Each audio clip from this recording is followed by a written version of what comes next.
कहानी। एक साधु एक गांव में हर रोज भिक्षा मांगने जाता था।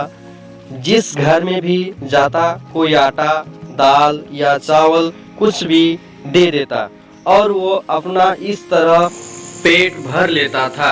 उसी गांव में एक व्यक्ति उसको हर रोज भिक्षा मांगने पर गोबर डाल देता और यह कहकर डांट देता कि भगवान ने हाथ पैर दे रखे हैं, कुछ काम करके खा ले।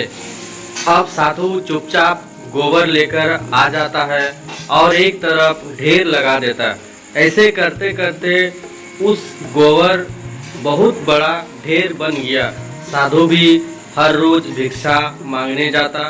वो आदमी हर रोज ही उसको गोबर डाल देता और गांव के लोग खाने देते। ऐसे करते करते दोनों का समय बीत गया और जब दोनों अपनी जीवन यात्रा पूरी कर भगवान के घर पहुँचे तो गोबर डालने वाले इंसान को खाने में भगवान के घर गोबर मिला।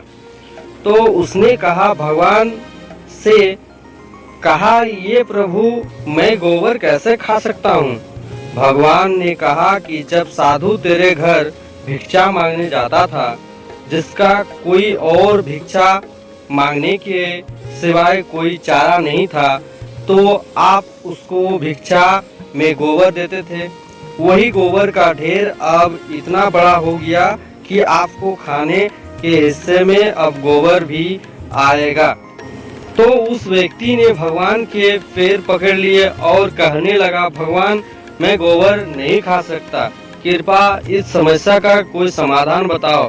भगवान ने कहा, कर्मों का फल अवश्य ही भोगना पड़ता है।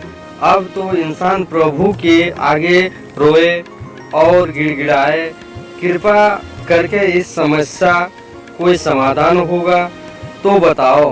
भगवान बोले, इस सारे गोबर को आप हर रोज एक कपड़े में डालकर पानी के साथ धोते रहो। इस प्रकार करके कर्म कट जाएंगे।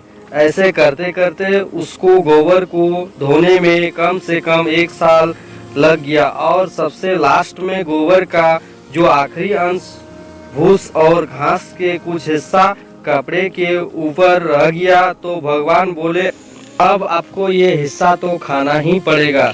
अब इंसान फिर रोए और कहे कि इसको कैसे खाऊं? प्रभु ने कहा, किसी के बारे कर्मों को मैं कम कर सकता हूं पर बिल्कुल खत्म नहीं हो सकता है, इसीलिए आपको यो तो खाना ही पड़ेगा। भगवान ने उसे समझाया कि अब गोबर खाने से बच गए। अगर आप उसको ना धोते तो अब सारा गोबर आपको खाना पड़ता।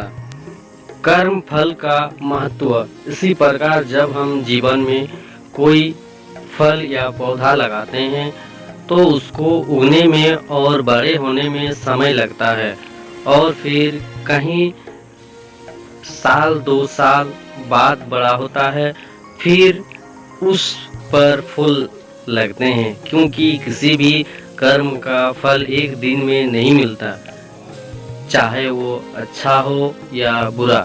यह अब आपके ऊपर निर्भर करता है कि आप कर्म कौन सा करते हो। फल मिलने में समय जरूर लगेगा पर मिलेगा जरूर। यही समय और परमात्मा का नियम है कि हमारे द्वारा किए गए हर कर्म का सुख और दुख हमारे कर्मों के ऊपर ही निर्भर रहता है। हमें सुख और दुख अपने द्वारा किए गए कर्म का हिसाब किताब चुकता कर रहे हैं। कर्मों का फल हमें अवश्य ही भुगताना ही पड़ेगा। इसीलिए जब हम किसी को दान देते हैं तो सोच समझकर दें, क्योंकि एक दिन हमें वो डबल होकर मिलेगा। दोस्त, अगर हमारी वीडियो आपको अच्छी लगी तो चैनल को सब्सक्राइब करें।